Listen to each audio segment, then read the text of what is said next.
The day the stars stood still. The stars had always whispered to those who listened. For centuries, humanity gazed upward, wondering if the distant lights held secrets or threats. On the day Captain Elias Monroe's ship pierced the darkness, the stars answered back, but not in the way anyone expected. Aboard the ESS Endeavour, Monroe stood at the heart of history. The sleek ship, the pride of Earth's fledgling space fleet, hummed with the quiet confidence of cutting-edge technology. Its matte black hull blended into the void, and within, the air crackled with nervous anticipation. "FTL drive is stable," came the calm voice of Lieutenant Aria Quinn from her station. Her gloved fingers danced over the controls as if playing an invisible instrument. "We're ready for the jump, Captain."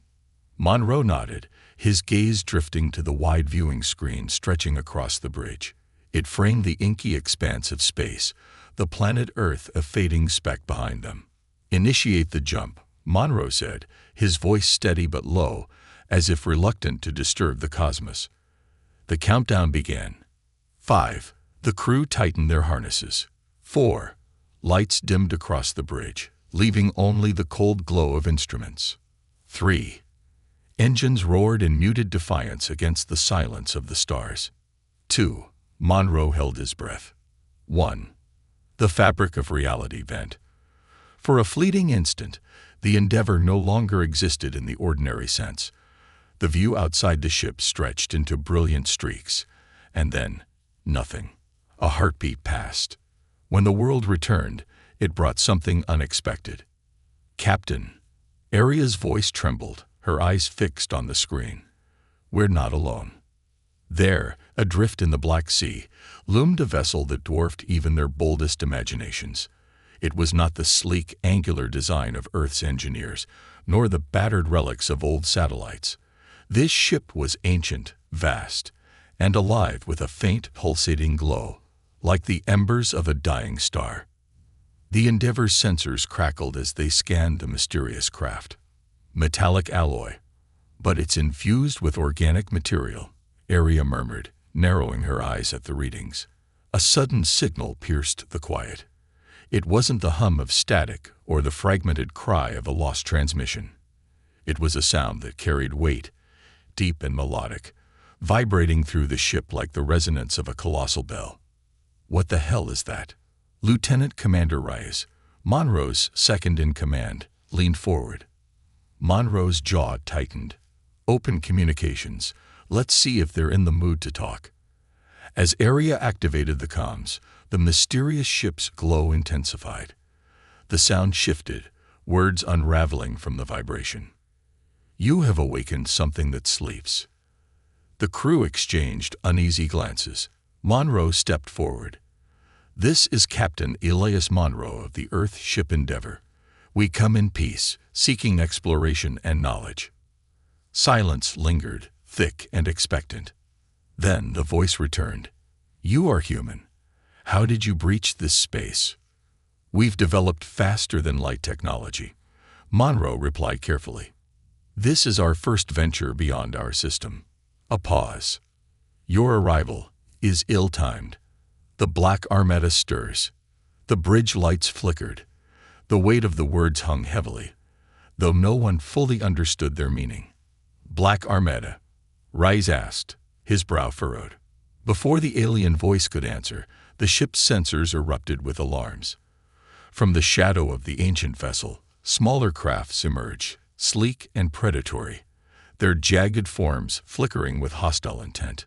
"They're powering weapons," Aria shouted. "Raise shields."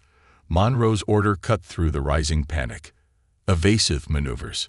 The Endeavour tilted hard as beams of light lanced across the darkness, narrowly missing their hull. The alien ship, still silent, began to drift backward, its glow dimming. "What's it doing?" Reyes growled. Monroe narrowed his eyes. "It's leaving us to handle this." The hostile crafts swarmed, circling like vultures. Monroe clenched his fists. Humanity's first encounter with alien life was not the peaceful diplomacy they had envisioned. It was survival. "Return fire." The Endeavour's cannons flared to life. blue energy bolts ripping through the void. One of the attacking crafts exploded in a silent burst, but two more replaced it almost instantly. "They keep coming," Rise muttered. Aboard the bridge, Monroe's eyes flickered between the enemy and the fading ancient vessel. "Lieutenant Quinn, can you patch me through to the alien ship?" Arya hesitated but nodded. "Channel open." Monroe's voice was calm but firm. "If you can hear me, I don't know what this Black Armada is, but if we go down fighting here, they'll come for you next. Help us, and maybe we can both survive this." The comms fell silent once more.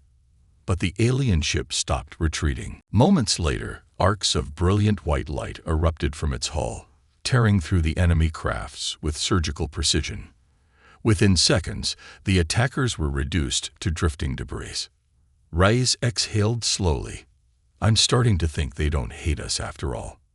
Monroe's gaze lingered on the ancient ship. "I think they're just as afraid as we are," he replied softly. The alien voice returned. "Your fire is fierce, human. Perhaps you will endure. The Black Armada will return. When it does, we may stand together or fall alone." The signal faded, and the alien vessel slipped into the shadows of space, leaving the Endeavor and her crew alone once more. But Monroe knew the stars would not stay silent for long. The silent war beneath the stars. The debris of the destroyed crafts drifted aimlessly in the cold void, remnants of the brief but fierce engagement. Aboard the ESS Endeavor, the tension that hung over the crew was thick and unrelenting. The alien vessel had vanished into the dark, but its parting words echoed through the ship like a lingering ghost. "The Black Armada will return." Captain Monroe stood at the center of the bridge, his hands clasped behind his back. His eyes remained fixed on the stars beyond the viewing screen, as if searching for answers hidden in the abyss. "Arya," Monroe said without turning, "get me everything the scanners recorded on that ship. I want to know what we're dealing with." Lieutenant Quinn nodded, fingers already gliding over her console. "I've been running scans since our first encounter, Captain. There's something strange." "Strange?" Rise leaned closer. "You're going to have to be more specific." Quinn's brows furrowed as she enlarged the holographic display. The image of the alien ship shimmered and twisted, data flickering like unstable code. "The vessel itself isn't purely mechanical or organic. It's both. I've never seen anything like it. It's as if the ship is alive." "Alive?" Monroe echoed, narrowing his eyes. "Artificial intelligence." Quinn shook her head. "No, it's deeper than that. The structure grows and repairs itself. The ship's outer layer reacts like muscle tissue under stress. Whatever species built this, they didn't create ships, they grew them." Reyes crossed his arms, visibly uneasy. "If they can grow ships, why not grow an armada to wipe out those hostiles? Seems like they're holding back." Monroe exhaled slowly, recognizing the truth buried in Reyes' words. The alien vessel's power was undeniable. When it finally retaliated, the attackers were obliterated within seconds. Yet it hesitated. "They're afraid of drawing attention," Monroe said at last. "Whatever the Black Armada is, it's bigger than anything we've seen." That ship was running. Before anyone could respond, a new alert flashed across the bridge. "Captain," Quinn's voice was tight, "I'm picking up gravitational distortions. Something's inbound." Monroe's gaze sharpened. "Location: 3 kilometers off our starboard side. It's small, but fast." A shape emerged from the darkness. A single craft, smaller than the others, but moving with unsettling precision. Its jagged frame twisted unnaturally, like a predator that had long since adapted to hunt in zero gravity. "It's scanning us," Quinn said. "I'm detecting high-frequency bursts, probing our systems." "Block it." "I'm trying, but..." Suddenly, the Endeavor's lights flickered, plunging the bridge into momentary darkness. Emergency systems kicked in, bathing the room in a crimson glow. "We've been breached," Ray shouted. "Where?" Quinn's fingers flew across the console. Engineering deck. Internal sensors show a non-human life form.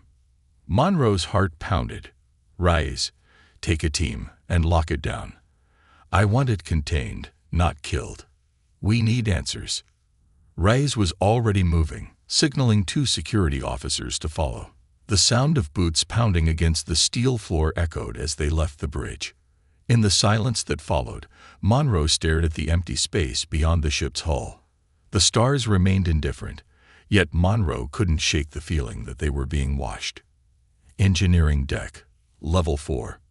Rice and his team swept through the corridor, weapons raised. The faint hum of the ship's systems was the only sound, but every shadow seemed deeper, more hostile. Keep your eyes sharp, Rice whispered. Whatever got in here, it's fast. Ahead the air shimmered. A ripple distorted the corridor, bending the light unnaturally. There, one of the officers whispered. Rice stepped forward carefully, heart racing. From the distortion emerged a slender figure, barely humanoid. Its limbs were elongated, sharp, and its skin flickered like molten glass, shifting between transparency and solid form. 2 pale eyes locked onto Rice, unblinking. Identify yourself, Rice said, voice steady despite the rising dread. The creature tilted its head but did not speak. Instead, it raised a hand, fingertips sparking with threads of dark energy that rippled unnervingly. Stand down, Rice ordered, finger tightening on the trigger. The figure took a step forward. Daunt. Before Rice could fire, the creature dissolved, breaking apart into thousands of tiny fragments that swirled like black smoke and vanished into the vents above. Damn it, Rice hissed. Quinn, are you seeing this? Her voice crackled over the comms. I lost track of it. It's moving through the ship's ventilation system. Monroe's voice cut in. If it's mapping the ship, it could sabotage critical systems.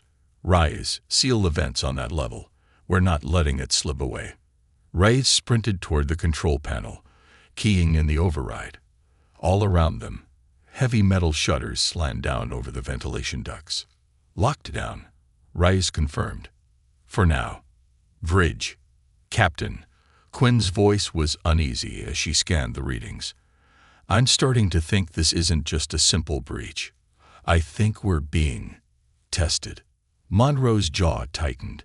He wasn't sure which thought was worse, that the Black Armada was coming, or that something far more insidious was already here. Shadows within the hull. The Endeavor drifted in silence, but beneath its reinforced hull, something stirred. Captain Monroe leaned over the railing of the bridge, eyes fixed on the swirling mass of stars outside. The breach had been sealed, but the crew's nerves remained frayed. Somewhere within the ship, the intruder still lingered, watching, waiting. Any trace of it yet? Monroe asked, his voice low. Lieutenant Quinn glanced up from her station, exhaustion etched into her features. Negative. Internal sensors show no movement. It's like it dissolved. Rice paced near the comms console, arms crossed tightly. Or it's hiding somewhere the sensors can't detect. I don't like it, Captain. That thing wasn't just poking around, it was studying us. Monroe exhaled slowly. It's testing our defenses, finding weaknesses. Quinn frowned at her display. There's more. Before the breach, I intercepted fragments of data from the alien vessel. It's encrypted, but... The lights flickered again. A low hum rippled through the hull, resonating through the ship like a distant drumbeat. Engineering to bridge, a voice crackled over the comms. Chief Engineer Patel's tone was laced with tension. Captain, we've got power fluctuations across all decks. Some systems are cycling randomly. Is it the intruder? Monroe straightened. I can't confirm that, but it started the moment Rice locked down the vents. Feels deliberate. Monroe's eyes narrowed. Keep the engine core stable, Patel. If that thing gets near it, we're done. Aye, Captain. The comms cut out, and for a moment, the bridge was eerily quiet. Rice broke the silence first.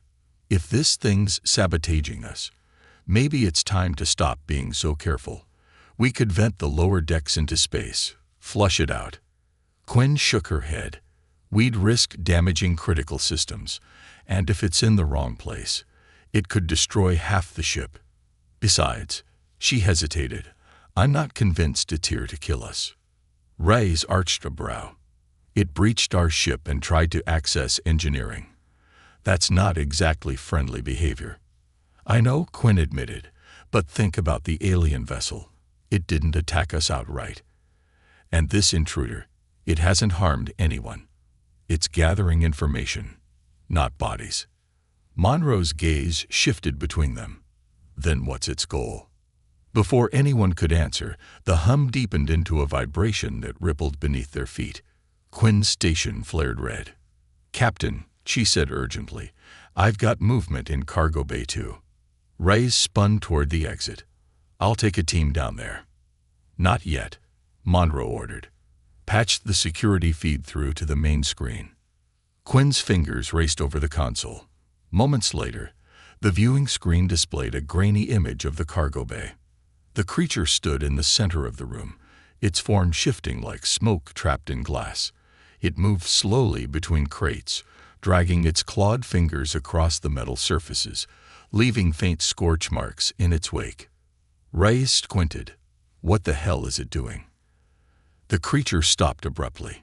Its head snapped toward the camera. For a long, breathless second, it stared directly at them. Then it raised one hand and placed it against the cargo bay wall. The metal beneath its palm began to shimmer, fracturing outward like cracks in ice.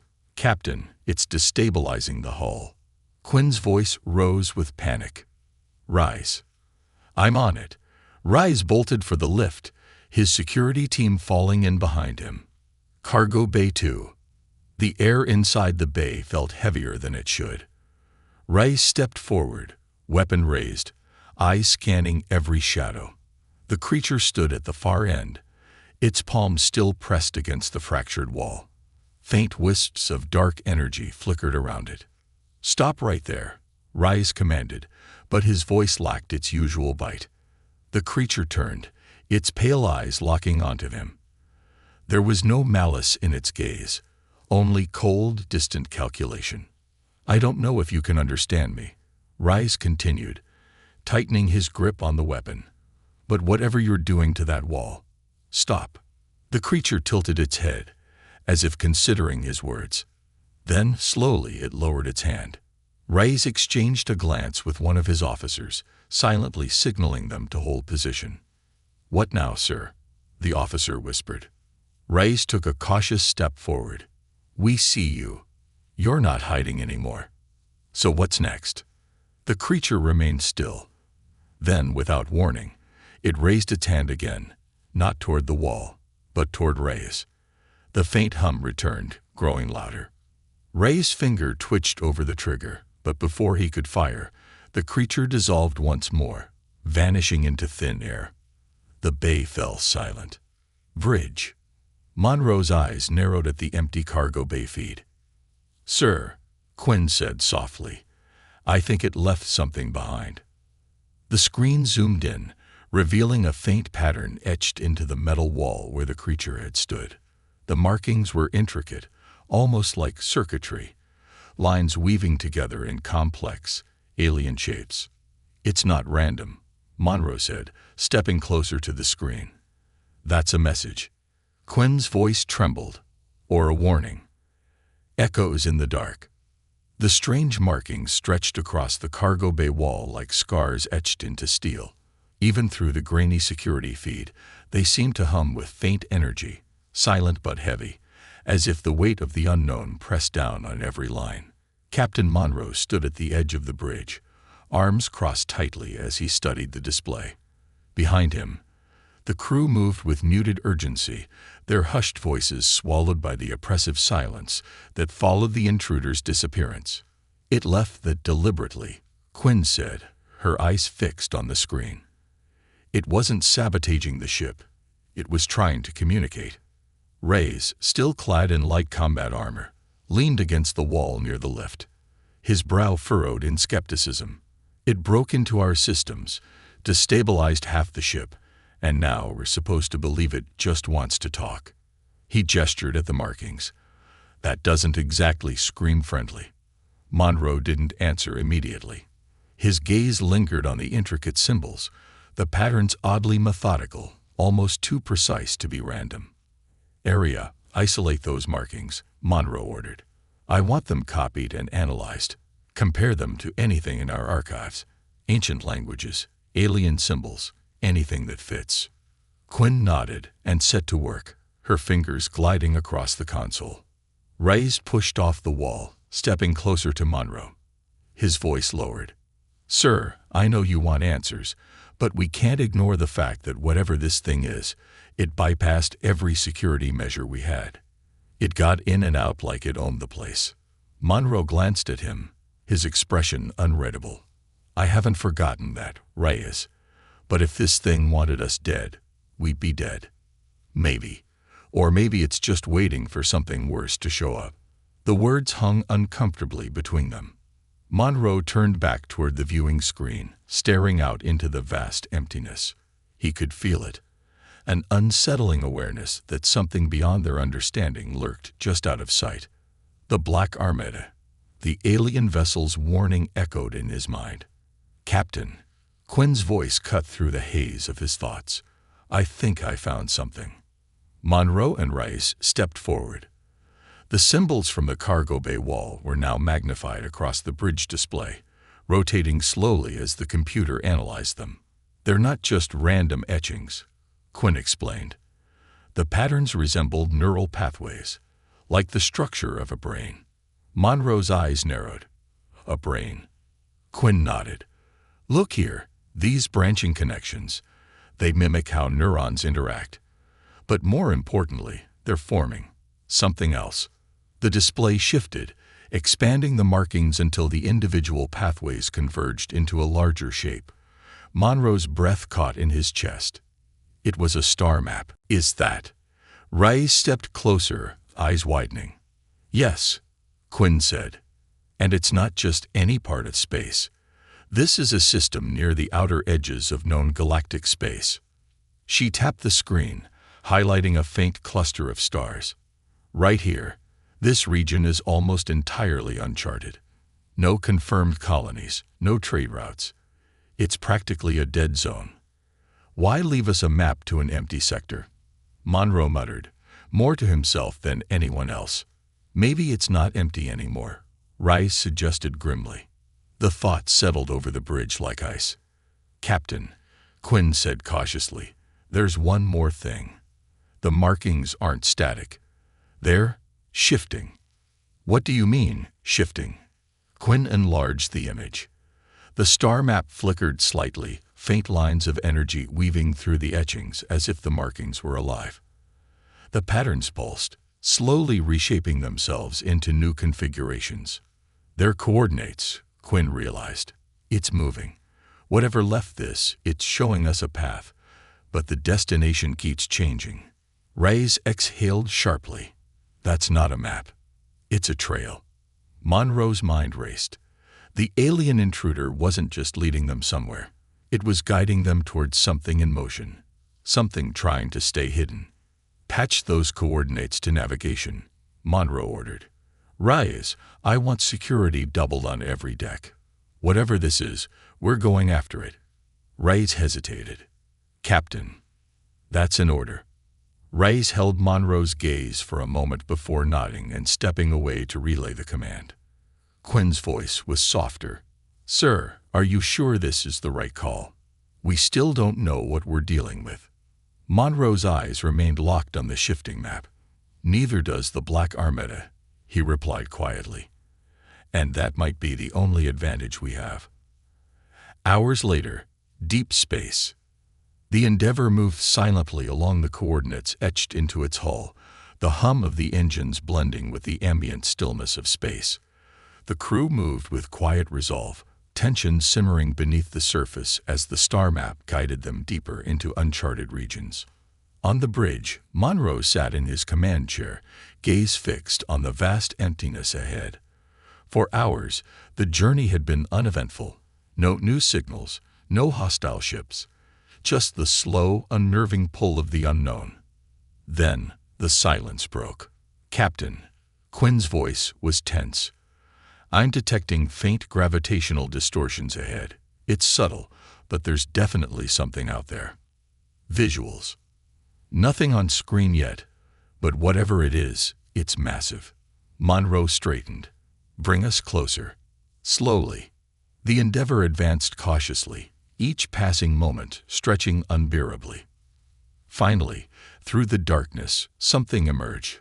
A structure, half hidden in the shadow of a distant moon. It wasn't a ship. It was a graveyard. The wreckage of dozens of alien vessels drifted in the void, their shattered remains locked in silent orbit.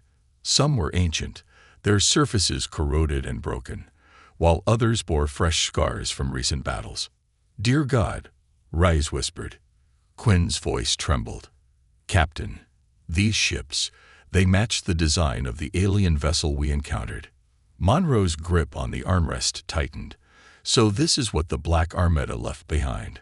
A faint signal crackled over the comms. The voice returned.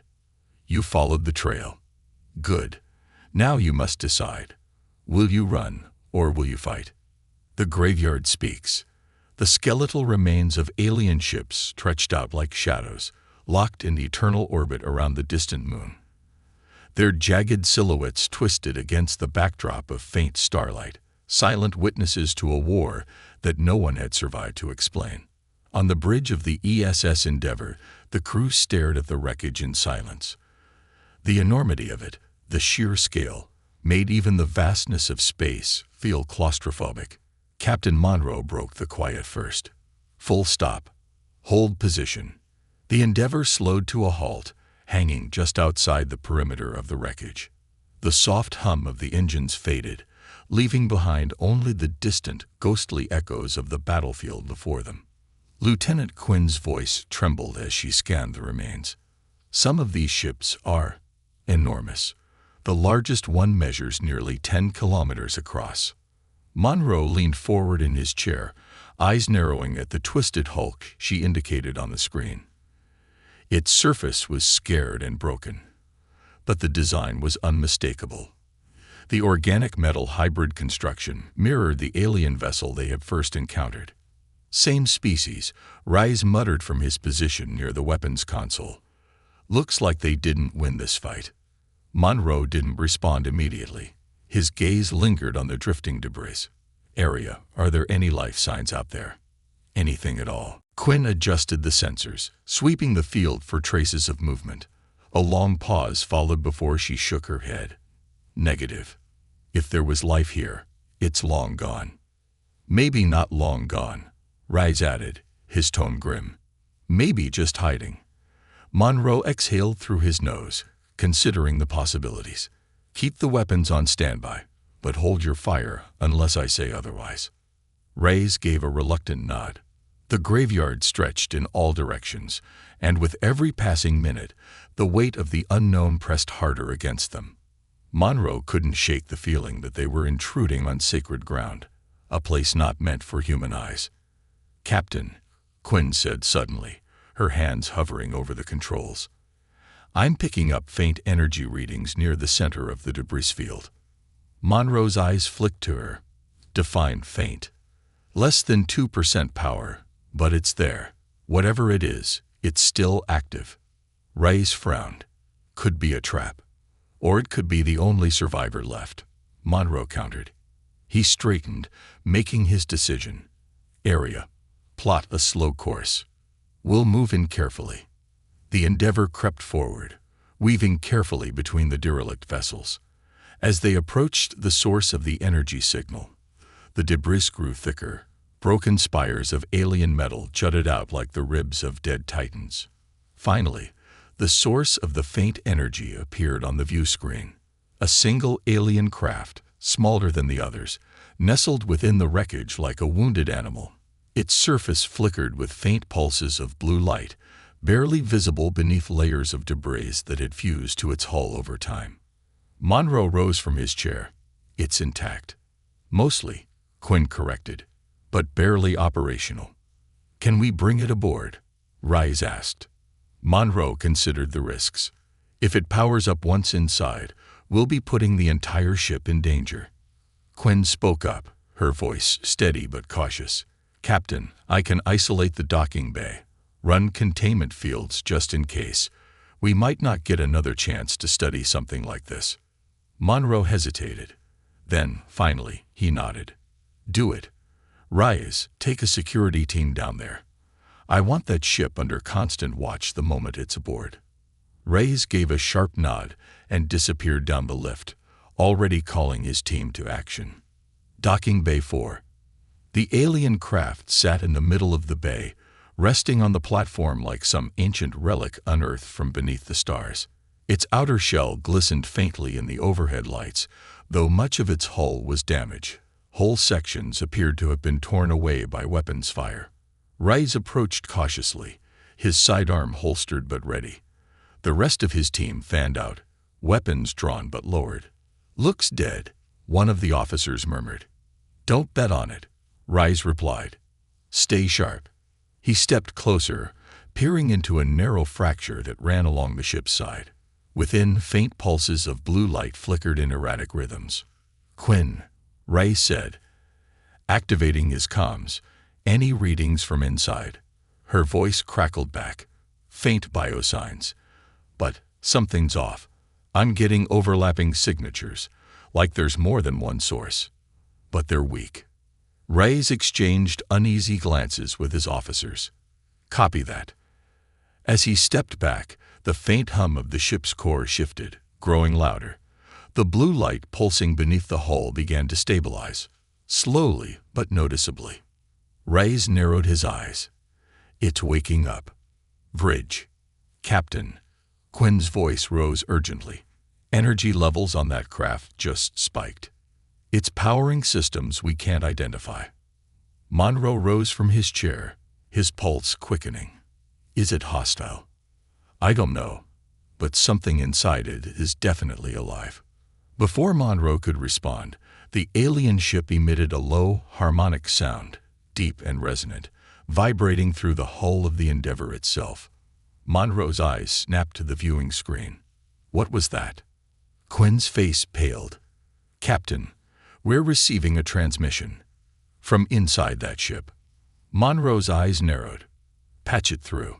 The sound of static filled the bridge, followed by fragmented words. Broken, but unmistakably in English. Help. Remain. Black Armada. Closer. The message faded into silence.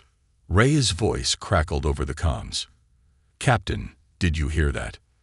Loud and clear, Monroe replied.